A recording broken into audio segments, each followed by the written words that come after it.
مزید ایسی ویڈیوز دیکھنے کے لیے چینل کو لائک کریں، شیئر کریں، سبسکرائب کریں۔ شکریہ۔ رسول پاک صلی اللہ علیہ وسلم کا ایک فرمان ہے مصنف عبد الرزاق میں، یہ حدیث آپ نے آج یاد رکھنی ہے۔ نبی پاک صلی اللہ علیہ وسلم نے فرمایا کسی آدمی کے نماز اور روزے سے متاثر نہ ہونا، پہلے دیکھ لینا کہ وہ امانت دار ہے کہ نہیں۔ کسی کے نماز روزے سے متاثر نہیں ہونا، پہلے دیکھ لینا کہ دیانت دار ہے کہ دیکھنا لوگوں کی جیبوں پہ کتنی نظریں ڈالتا ہے۔ فرمایا بہت سارے نماز روزے والے دھوکے بازی کرتے ہیں، دیانتی نہ کریں، اپنے عہدے کا پاس رکھیں، اپنے منصب کا خیال رکھیں۔ عہدہ جس جگہ آپ موجود ہیں آپ کی ذمہ داری ہے۔ میرے رسول پاک صلی اللہ علیہ وسلم نے فرمایا ہر بندہ تم میں سے نگران ہے، اور جو اس کی رعایا ہے اس کے بارے میں اس نے جواب دینا ہے۔ کبھی بھی بددیانتی نہ کریں۔ ہم لوگوں کا پہلے اعتماد حاصل کرتے ہیں، پھر اس اعتماد کو ٹھیس پہنچاتے ہیں۔ اس کا نقصان پتہ کیا ہوتا ہے؟ دنیا میں سب سے کمزور شخص وہ ہوتا ہے جس پر کوئی اعتبار نہیں کرتا۔ جس کا اعتماد ضائع ہو جائے وہ آدمی بکھر جاتا ہے۔ کبھی بھی دھوکہ دہی کی پالیسی نہ بنائیں۔ ہم لوگوں سے مفادات لینے کے لیے اپنے رویے میٹھے کرتے ہیں، اور جب کام نکل جاتا ہے پھر ہمارے رویے بدل جاتے ہیں۔ یہ دھوکہ ہے، یہ بددیانتی ہے۔ اس کو اللہ رسول نے پسند نہیں کیا۔ میرے نبی پاک علیہ السلام نے فرمایا جس میں 3 باتیں پائی جائیں وہ تو منافق ہے۔ اگرچہ علماء کہتے ہیں یہاں منافق اعتقادی مراد نہیں، منافق عملی مراد ہے، لیکن حضور نے فرمایا منافق ہے۔ یا رسول اللہ کون؟ فرمایا وہ بندہ جب بات کرے تو جھوٹ بولے، جب وعدہ کرے تو مخالفت کرے، جب امانت رکھی جائے تو بددیانتی کرے، یہ تو بندہ منافق ہے۔ حضرت ابو نور علیہ رحمہ نے لکھا ہے، فرماتے ہیں محمود غزنوی کا دور تھا تو ایک آدمی محمود غزنوی کے پاس نا اپنا کیس لے کے آیا، مدعی بن کے آیا۔ اس نے کہا بادشاہ میرا کیس بڑا نرالا ہے۔ بادشاہ سلامت نے کہا وہ کس طرح؟ کہنے لگا یہ میرے پاس ایک تھیلی ہے، میں نہ سفر پہ جانے لگا تو یہ تھیلی پوری ہیروں کی بھری ہوئی، فلاں علاقے کے جو قاضی صاحب ہے نا، میں جاتی دفعہ میں کہیں سفر پہ جا رہا تھا تو میں ان کے پاس چھوڑ گیا کہ رستہ لمبا ہے، کہیں کوئی مجھ سے چھین نہ لے، ہیروں کی بھری ہوئی تھی۔ کچھ دنوں کے بعد میں واپس آیا ہوں، قاضی صاحب نے مجھے تھیلی واپس کی ہے تو اس میں ہیروں کی بجائے کھوٹے سکے نکلے۔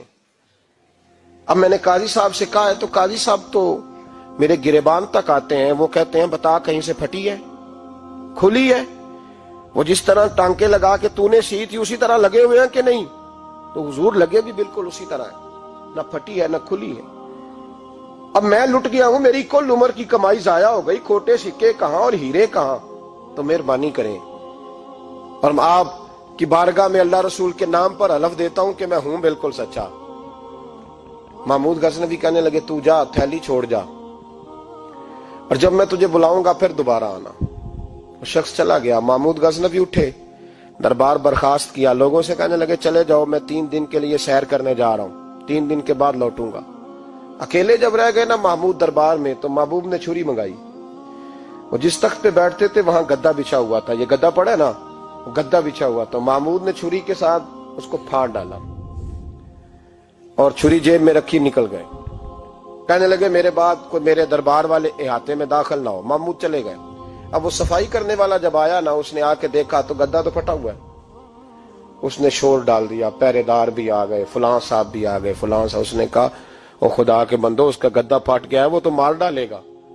اس نے کہا تھا سوائے صفائی اور نگرانی والے کے دوسرا آئے کوئی نہ، اور یہاں آیا بھی کوئی نہیں، پہلے دن ہی پھٹا ہوا ہے تو لٹکا دے گا سب کو، کیا کریں؟ شور ہو گیا، سارے دربار کے ملازمین اکٹھے ہو گئے۔ ایک بندہ بولا، کہنے لگا فکر نہ کرو، میں کیسے بندے کو جانتا ہوں، اس طرح سیے گا کہ جس نے پھاڑا ہوگا اسے بھی پتہ نہیں چلے گا کہاں سے پھٹا تھا، ایسا بہترین رفو کرے گا کہ پتہ بھی۔ اس نے کہا یار ہم سارے 1 مہینے کی تنخواہ دیتے ہیں، تو بندہ بلا۔ وہ بلا لیا اس کو، اس کا نام محمد رفو گر تھا۔ وہ آیا، اس کو گدا دکھایا، اس کا یار اس طرح سینا پتہ نہ چلے۔ اس نے کہا فکر ہی نہ کرو، میں بڑا کاریگر ہوں۔ بڑے بڑے کاریگر لوگ نہیں ہمارے ملک میں پائے جاتے، کوئی نشان چھوڑتے ہیں پیچھے؟ بڑے کاریگر کا پیسے ہونے چاہیے، بڑے بڑے کاریگر بندے۔ آپ یقین کریں ایسا فلسفہ، یہ عمرہ عبادت ہے نا، سرکار دو عالم صلی اللہ علیہ وسلم کی بارگاہ کی حاضری بڑی نعمت ہے نا۔ تو سعودی گورنمنٹ نے پابندی لگا دی، خیر ان کی بھی زیادتی ہے، اس طرح کی پابندیاں شریعت اسلامیہ میں جائز نہیں۔ اللہ کے گھر مسلمان جب چاہے جا سکتا ہے، لیکن وہ کہتے ہیں جی 2000 ریال دے، جس نے 2 साल बाद भी आना है। उन्होंने पाबंदी लगाई तो हमारे एजेंटों ने भी कई खास ट्रेनिंग हासिल की हुई है, पता नहीं कहां से सीख के आए, उन्होंने भी रास्ता निकाल लिया। एक साल से मैंने कहा कि जनाब वो 2000 रियाल लग गया तो क्या करना है, कहने कोई मसला नहीं, पासपोर्ट नवा बनवा लो, गुंजाइश है, यानी हर शय का हल है। तो मैंने कहा यार अब उमरा करने जाते वक्त भी बंदा धोखा दे के जाए, अल्लाह के घर जाते वक्त भी इस तरह की हरकत करे, क्या हाल हो गया।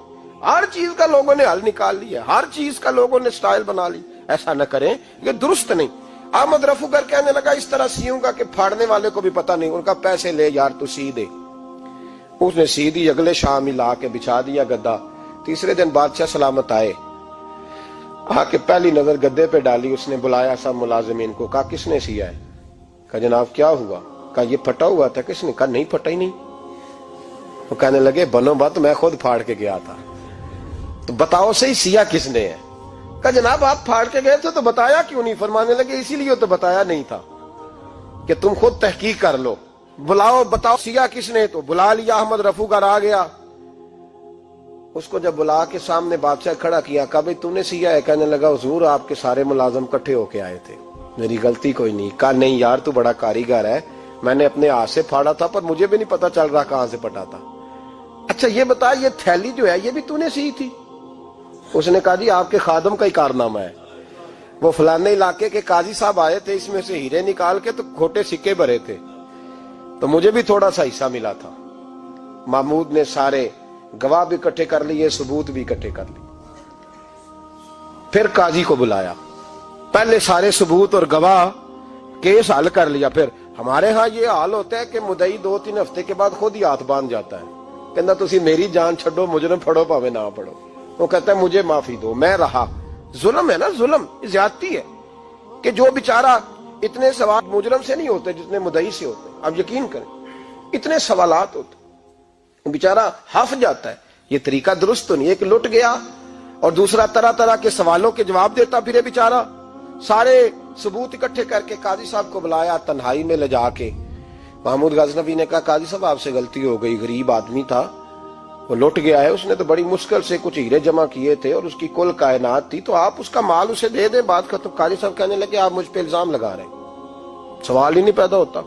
आप मेरी दाढ़ी देखें, आप मेरा एजाज देखें, दुनिया जानती है मैं इस तरह। काजी साहब इंसान भूल ही जाता है, बंदा भूल जाता है, गलती होगी माल ने। कहा नहीं सब, कहा मैं तन्हाई में पूछ रहा हूं, मैं उस वक्त पूछ रहा हूं जब दूसरा मौजूद कोई नहीं, आज तौबा कर ले, मैं कुछ नहीं कहूंगा, तू मेरी जुबान पे एतबार कर, तुझे पता है मैं जो कहता हूं उस पे अमल भी करता हूं, बाज आ जा। पर काजी ने कहा नहीं मेरी गलती कोई नहीं।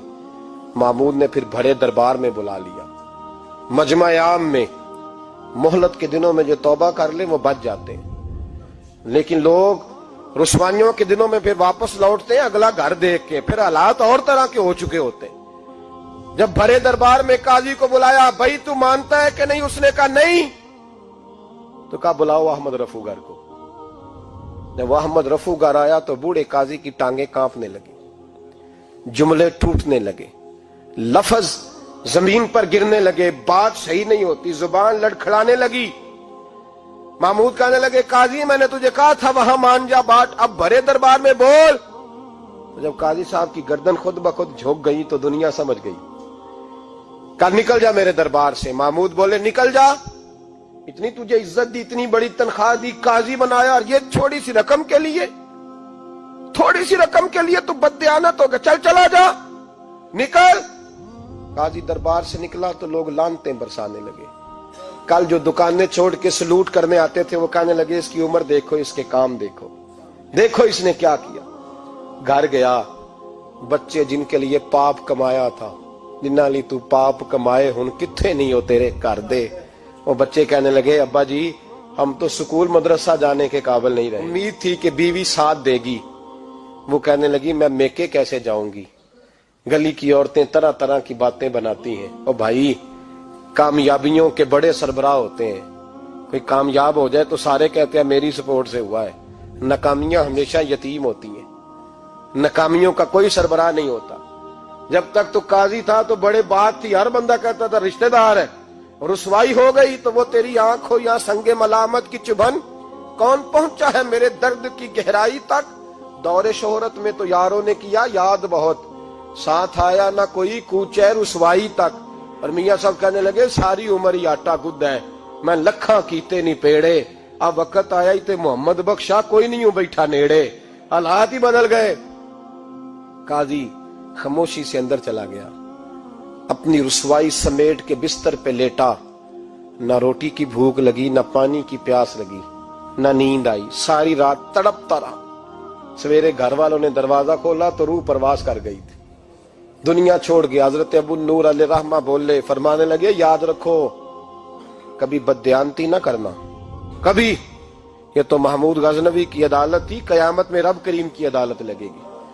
और फरमाया वहां तो गवाही देने वाला अहमद रफूगर था, कयामत में तो तुम्हारे अपने हाथ पैर गवाहियां देंगे, हमारा अपना वजूद गवाही देगा। और फरमाया यहां तो लानते दुनियादार बरसाते थे, वहां फरिश्ते होंगे। और काजी को तो मौत आ गई थी, कयामत में तो दोबारा मौत भी कोई नहीं आएगी, वहां तो रहना है और सहना है। बदयांती मुआशरे में, इतनी बदयांती हर जगह। उस मुआशरे का भी कुछ बनेगा जहां दवाई भी खालस ना मिले, जहां दवाई में भी बदयांती हो। लोग अपने बच्चे को ऑक्सफोर्ड यूनिवर्सिटी में पढ़ाने के लिए गरीबों के बच्चों के रगों में जो दवाई उतारे वो भी 2 नंबर। इतना बड़ा भी को बदयानत मुआशरा होता है कि लोग यहां तक धंधा करें, यहां तक कि लोग लोगों की जिंदगियों से खेल जाएं और हमें एहसास तक ना हो कि कोई मर जाएगा, कोई डूब जाएगा, क्या बनेगा। और जिसने वो अपनी रजिस्टर की दवाई की, उसने 2-4 लाख रुपया लिया और उसने ये नहीं सोचा कितने इंसान मेरी वजह से मरेंगे।